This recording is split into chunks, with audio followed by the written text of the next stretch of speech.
श्री परमात्मा ने नमः। श्री विष्णु पुराण की भाव यात्रा में आपका हार्दिक अभिनंदन है। प्रस्तुत है प्रथम अंश का 12वां अध्याय। इस अध्याय में ध्रुव की तपस्या से प्रसन्न हुए भगवान का आविर्भाव और उसे ध्रुव पद दान का प्रसंग इस अध्याय में दिया गया है।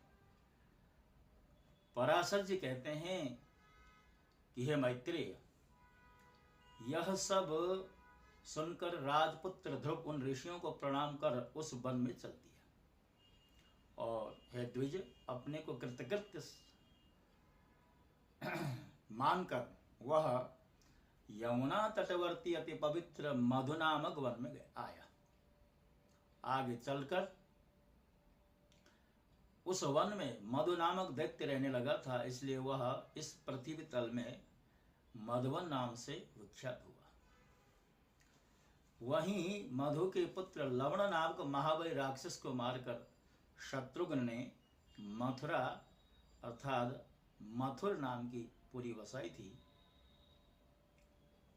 जिस मधुवन में निरंतर देवदेव श्री हरि की सन्निधि रहती है, उसी सर्व पापापहारी तीर्थ में ध्रुव ने तपस्या की। मरीचि आदि मुनीश्वरों ने उसे जिस प्रकार उपदेश किया था, उसने उसी प्रकार अपने हृदय में विराजमान निखिलेश्वर श्री विष्णु भगवान का ध्यान करना आरंभ किया। इस प्रकार हे विप्र, अनन्य चित्त होकर ध्यान करते रहने से उसके हृदय में सर्वभूतांतर्यामी भगवान हरि सर्वतो भाव से प्रकट हुए। हे मैत्रेय, योगी ध्रुव के चित्त में भगवान विष्णु के स्थित हो जाने पर सर्वभूतों को धारण करने वाली पृथ्वी उसका भार न संभाल सकी। उसके बाएं चरण पर खड़े होने से पृथ्वी का बायां आधा भाग झुक गया और फिर दाएं चरण पर खड़े होने से दायां भाग झुक गया।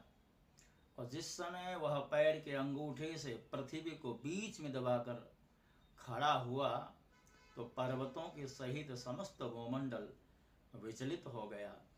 हे महामुने, उस समय नदी, नद और समुद्र आदि सभी अत्यंत क्षुब्ध हो गए और उनके क्षोभ से देवताओं में भी बड़ी हलचल मची। हे मैत्रेय, तब याम नामक देवताओं ने अत्यंत व्याकुल हो इंद्र के साथ परामर्श कर उसके ध्यान को भंग करने का आयोजन किया। हे महामुने, इंद्र के साथ अति आतुर कूष्मांड नामक देवताओं ने नाना रूप धारण कर उसकी समाधि भंग करना आरंभ किया। उस समय माया ही से रची हुई उसकी माता सुनीति नेत्रों में आंसू भरे उसके सामने प्रकट हो गई और कहने लगी, हे पुत्र, ऐसा कहकर करुणायुक्त वचन बोलने लगी। उसने कहा, बेटा, तो इस शरीर को घुलाने वाली इस भयंकर तप का आग्रह छोड़ दे। मैंने बड़ी बड़ी कामनाओं द्वारा तुझे प्राप्त किया है। अरे, मुझ अकेली अनाथा दुखिया को सौत के कटु वाक्यों से छोड़ देना तुझे उचित नहीं है। पुत्र, मुझ आश्रयहीना का तो एकमात्र तू ही अवलंबन है। कहाँ तो 5 वर्ष का तू और कहाँ तेरा यह अति उग्र तप। अरे, इस निष्फल क्लेशकारी आग्रह से अपना मन मोड़ ले।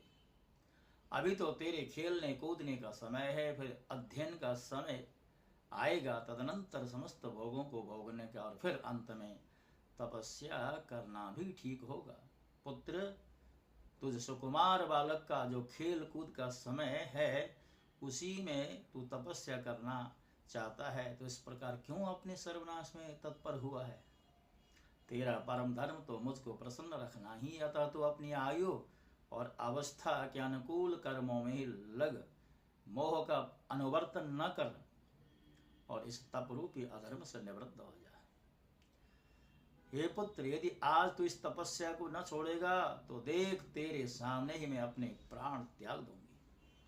पराशर जी कहते हैं, हे मैत्रेय, भगवान विष्णु में चित्त स्थिर रहने के कारण ध्रुव ने उसे आंखों से आंसू भर कर इस प्रकार विलाप करते देखकर भी नहीं देखा। तब अरे पुत्र, यहाँ से भाग भाग, देख इस महाभयंकर वन में कैसे घोर राक्षस अस्त्र शस्त्र उठाए आ रहे हैं। ऐसा कहती वह चली गई और वहीं जिनके मुख से अग्नि की लपटें निकल रही थी, ऐसे अनेकों राक्षसगण शस्त्र अस्त्र संभाले प्रकट हो गए। उन राक्षसों ने अपने अति चमकीले शस्त्रों को घुमाते हुए उस राजपुत्र के सामने बड़ा भयंकर कोलाहल किया। उस नित्य योग युक्त बालक को भयभीत करने के लिए अपने मुख से अग्नि की लपटें निकालती हुई सैकड़ों सियारियां घोर नाद करने लगी। वे राक्षस गण भी इसका को मारो मारो, काटो काटो, खाओ खाओ, इस प्रकार चिल्लाने लगे। वे सिंह, ऊंट और मकर आदि के से मुख वाले वे राक्षस राजपुत्र को त्रास देने के लिए नाना प्रकार से गरजने लगे। किंतु उस भगवत आसक्त चित्त बालक को वे राक्षस, उनके शब्द, स्यारियां और अस्त्र शस्त्र आदि कुछ भी दिखाई नहीं दिए। वह राजपुत्र एकाग्र चित्त से निरंतर अपने आश्रयभूत विष्णु भगवान को ही देखता रहा और उसने किसी की और किसी भी प्रकार दृष्टिपात नहीं किया। तब संपूर्ण माया के लीन हो जाने पर उसने हार जाने की आशंका से देवताओं को बड़ा भय हुआ। अतः उसके तप से संतप्त हो वे सब आपस में मिलकर जगत के आदि कारण शरणागत वत्सल अनादि और अनंत श्री हरि की शरण में गए। देवता बोले, हे देवादिदेव, जगन्नाथ, परमेश्वर, पुरुषोत्तम, हम सब ध्रुव की तपस्या से संतप्त होकर आपकी शरण में आए हैं।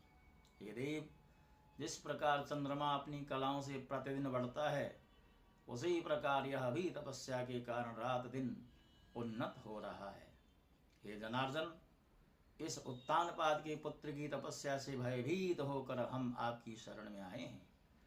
आप उसे तप से निवृत्त करें। हम नहीं जानते वह इंद्रत्व चाहता है या सूर्यत्व, अथवा उसे कुबेर, वरुण या चंद्रमा के पद की अभिलाषा है। अतः ईश, आप हम पर प्रसन्न हो और इस उत्तानपाद के पुत्र को तप से निवृत्त करके हमारे हृदय का कांटा निकालें। भगवान कहते हैं, सूर्यगणों से इंद्र, सूर्य, वरुण अथवा कुबेर आदि किसी के पद की अभिलाषा नहीं है। उसकी जो कुछ इच्छा है वह मैं सब पूर्ण करूंगा। ये देवगण, तुम निश्चिंत होकर इच्छा अनुसार अपने अपने स्थान को जाओ। मैं तपस्या में लगे उस बालक को निवृत्त करता हूं। पराशर जी कहते हैं, देवादिदेव भगवान के ऐसा कहने पर इंद्र आदि समस्त देवतागण उन्हें प्रणाम कर अपने अपने स्थान को चले गए। सर्वात्मा भगवान हरि ने भी ध्रुव की तन्मयता से प्रसन्न हो उसके निकट चतुर्भुज रूप से जाकर इस प्रकार कहा, उत्तानपादे भद्रं ते तपसा परितोषितः वरदोहमनुप्राप्तो वरम वरय सुब्रत। हे उत्तानपाद के पुत्र ध्रुव, तेरा कल्याण हो। मैं तेरी तपस्या से प्रसन्न होकर तुझे वरदान देने के लिए आया हूं। तूने संपूर्ण बाह्य विषयों से उपरत होकर अपने चित्त को मुझ में ही लगा दिया, अतः मैं तुझसे अति संतुष्ट हूं।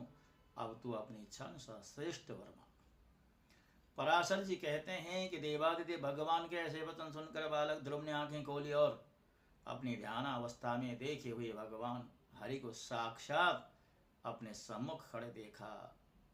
श्री अच्युत को किरीट तथा शंख, चक्र, गदा, सारंग, धनुष और खड्ग धारण किए देख उसने पृथ्वी पर सिर रख करके प्रणाम किया।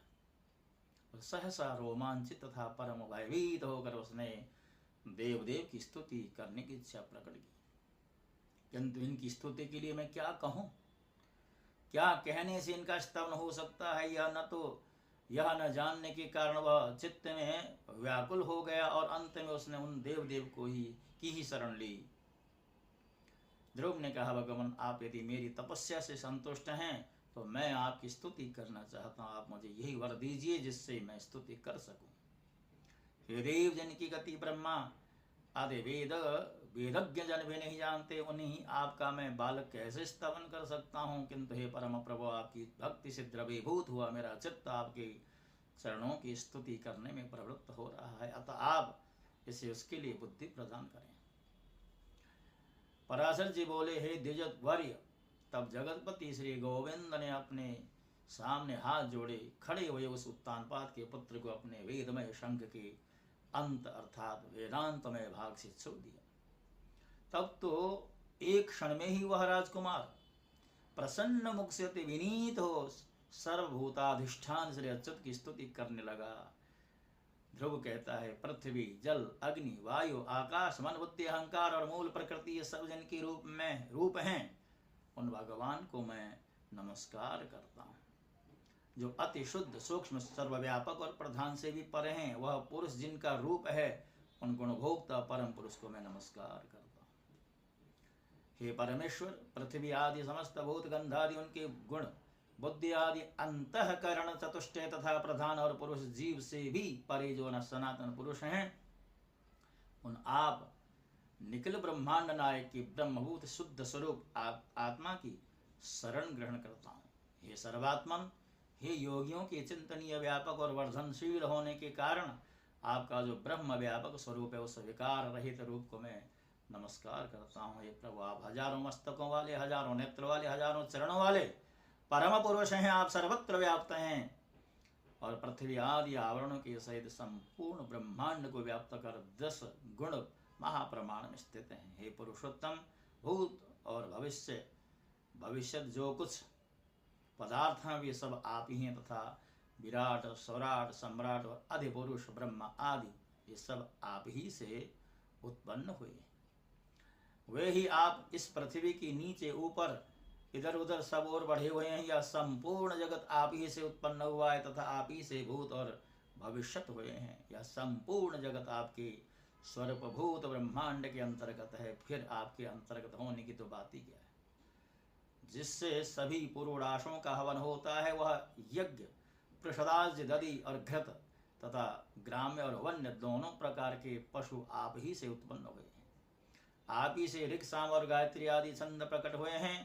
आप ही से यजुर्वेद का प्रादुर्भाव हुआ है और आपसे ही अश्व तथा एक और दांत वाले महिष आदि जीव उत्पन्न हुए हैं। आप ही से गौओं, बकरियों, भेड़ों और मृगों की उत्पत्ति हुई है। आप ही के मुख से ब्राह्मण, बाहुओं से क्षत्रिय, जंघाओं से वैश्य और चरणों से शूद्र प्रकट हुए हैं तथा आप ही के नेत्रों से सूर्य, प्राण से वायु, मन से चंद्रमा, भीतरी छिद्र, नासारंध्र से प्राण, मुख से अग्नि, नाभि से आकाश, सिर से स्वर्ग, श्रोत्र से दिशाएं और चरणों से पृथ्वी आदि उत्पन्न हुए। इस प्रकार हे प्रभु, यह संपूर्ण जगत आप ही से प्रकट हुआ है। जिस प्रकार नन्हे से बीज में बड़ा भारी वट वृक्ष रहता है, उसी प्रकार प्रलय काल में यह संपूर्ण जगत बीज स्वरूप आप ही में लीन था। जिस प्रकार बीज से अंकुर रूप में प्रकट हुआ वट वृक्ष बढ़कर अत्यंत विस्तार वाला हो जाता है, उसी प्रकार सृष्टि काल में यह जगत आप ही से प्रकट होकर विस्तार को प्राप्त हो जाता है। हे ईश्वर, जिस प्रकार केले का पौधा छिलके और पत्तों से अलग दिखाई नहीं देता, उसी प्रकार जगत से आप पृथक नहीं है, वह आप ही में स्थित दिखाई देता है। आप कार्य दृष्टि से पृथक रूप और कारण दृष्टि से एक रूप हैं। आप ही भूत सूक्ष्म और आप ही नाना जीव रूप हैं। हे भूतांतरात्मन, ऐसे आपको मैं नमस्कार करता हूँ। हे सर्वेश्वर, आप सर्वात्मक हैं, क्योंकि संपूर्ण भूतों में व्याप्त हैं। अतः मैं आपसे क्या कहूँ, आप स्वयं ही सब हृदय स्थित बातों को जानते हैं। हे सर्वात्मन, हे सर्वभूतेश्वर, हे सर्वभूतों के आदि स्थान, आप सर्वभूत रूप से सभी प्राणियों के मनोरथ को जानते हैं। हे नाथ, मेरा जो कुछ मनोरथ था वह तो आपने सफल कर दिया, और हे जगतपति, मेरी तपस्या भी सफल हो गई, क्योंकि मुझे आपका साक्षात दर्शन हुआ। भगवान कहते हैं, ध्रुव, तुमको मेरा साक्षात दर्शन प्राप्त हुआ, इससे अवश्य ही तेरी तपस्या तो सफल हो गई, परंतु हे राजकुमार, मेरा दर्शन भी तो कभी निष्फल नहीं होता ना, इसलिए तुझको जिस वर की इच्छा वो मांग ले। ध्रुव बोले, हे भूत भव्येश्वर भगवान, आप सभी के अंतःकरण में विराजमान हैं। ब्रह्मन, मेरे मन की जो कुछ अभिलाषा है वह आपसे छिपी हुई है? तो भी हे देवेश्वर मैं दुर्विनीत जिस अति दुर्लभ वस्तु की हृदय से इच्छा करता हूँ उसे आपकी इच्छा आज्ञानुसार आपके प्रति निवेदन करता हूँ। ये समस्त संसार को रचने वाले परमेश्वर, आपके प्रसन्न होने पर संसार में क्या दुर्लभ है। इंद्र भी आपकी कृपा कटाक्ष के फल रूप से ही त्रिलोकी को भोगता है। हे प्रभु, मेरी सौतेली माता ने गर्भ से अति बढ़कर मुझसे यह कहा था कि जो मेरे उदर से उत्पन्न नहीं है उसके योग्य यह राजासन नहीं है। अतः हे प्रभु, आपके प्रसाद से मैं उस सर्वोत्तम एवं अव्यय स्थान को प्राप्त करना चाहता हूँ जो संपूर्ण विश्व का आधारभूत हो। भगवान कहते हैं, अरे बालक, तूने अपने पूर्व जन्म में भी मुझे संतुष्ट किया था, इसलिए तू जिस स्थान की इच्छा करता है उसे अवश्य प्राप्त करेगा। पूर्व जन्म में तो एक ब्राह्मण था और मुझ में निरंतर एकाग्रचित्त रहने वाला, माता पिता का सेवक तथा स्वधर्म का पालन करने वाला था। कालांतर में एक राजपुत्र तेरा मित्र हो गया। वह अपनी युवावस्था में संपूर्ण भोगों से संपन्न और अति दर्शनीय रूप लावण्य युक्त था। उसके संग से उसके दुर्लभ वैभव को देखकर तेरी इच्छा हुई कि मैं भी राजपुत्र हूँ। अतः हे ध्रुव, तुझको अपनी मनोवांछित राजपुत्रता प्राप्त हुई और जिन स्वयंभुव मनों के कुल में और किसी को स्थान मिलना अति दुर्लभ है, उन्हीं के घर में तूने उत्तान पाद के यहाँ जन्म लिया। अरे बालक, औरों के लिए यह स्थान कितना ही दुर्लभ हो, परंतु जिसने मुझे संतुष्ट किया है उसके लिए तो यह अत्यंत तुच्छ है। मेरी आराधना करने से तो मोक्ष पद भी तत्काल प्राप्त हो सकता है, फिर जिसका चित्त निरंतर मुझ में लगा हुआ है उसके लिए स्वर्ग आदि लोगों का तो कहना ही क्या। हे ध्रुव, मेरी कृपा से तो निस्संदेह उस स्थान में जो त्रिलोकी में सबसे उत्कृष्ट है, संपूर्ण ग्रह और तारा मंडल का आश्रय बनेगा। हे ध्रुव, मैं तुझे वह ध्रुव अर्थात निश्चल स्थान देता हूँ जो सूर्य, मंगल, बुध, बृहस्पति, शुक्र और शनि आदि ग्रहों, सभी नक्षत्रों, सप्तर्षियों और संपूर्ण विमानचारी देवगणों से ऊपर है। देवताओं में से कोई तो केवल 4 युग तक और कोई 1 मनवंतर तक ही रहते हैं, किंतु तुझे मैं 1 कल्प तक की स्थिति देता हूँ। तेरी माता सुनीति भी अति स्वच्छ तारा रूप से उतने ही समय तक तेरे पास एक विमान पर निवास करेगी। और जो लोग समाहित चित्त से सायंकाल और प्रातः काल के समय तेरा गुण के रतन करेंगे उनको महान पुण्य होगा। पराशर जी कहते हैं, महामते, इस प्रकार पूर्व काल में जगतपति देवादिदेव भगवान जनार्दन से वर पाकर ध्रुव उस अत्युत्तम स्थान में स्थित हुए। हे मुने, अपने माता पिता की धर्मपूर्वक सेवा करने से तथा द्वासाक्षर मंत्र के महात्म्य और तप के प्रभाव से उनके मान वैभव एवं प्रभाव की वृद्धि देखकर देव और असुरों के आचार्य शुक्रदेव ने ये श्लोक कहे हैं।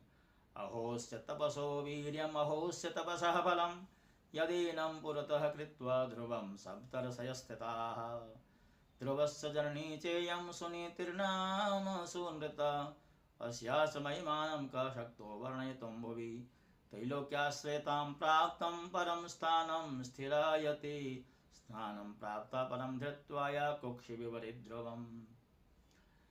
इसकी यह सुनीति नाम वाली माता भी अवश्य ही सत्य और हितकर वचन बताने वाली है। संसार में ऐसा कौन है जो इसकी महिमा का वर्णन कर सके, जिसने अपनी कोख में उस ध्रुव को धारण करके त्रिलोकी का आश्रयभूत अति उत्तम स्थान प्राप्त कर लिया है। जो व्यक्ति ध्रुव के इस दिव्यलोक प्राप्ति के प्रसंग का कीर्तन करता, वह सब पापों से मुक्त होकर स्वर्ग में पूजित हो जाता है। वह स्वर्ग में रहे अथवा पृथ्वी में कभी अपने स्थान से च्युत नहीं होता तथा समस्त मंगलों से भरपूर रहकर बहुत काल तक जीवित रहता है। भक्तों, श्रीमद् भागवत में जो ध्रुव चरित्र है उससे काफ़ी